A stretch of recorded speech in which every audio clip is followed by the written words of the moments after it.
तो गाइज अगर आपको इन एंड में आपको एक ब्रिज बनाना है तो उसके लिए आपको जो मैं बता रहा हूँ वो फॉलो करना है।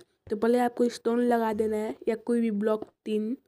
उसके बाद आपको बीच में आगे जाके एक ब्लॉक वह साइड वाला चीज़ रिपीट कर देना है।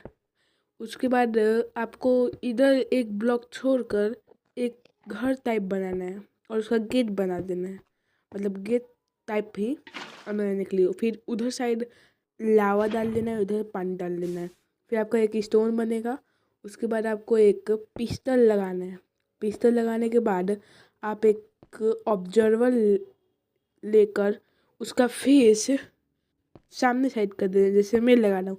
देख सकते हो मैं इसका फेस किधर है, इधर।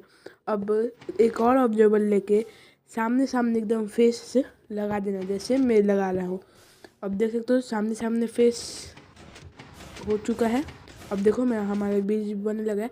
तो thanks for watching, bye bye.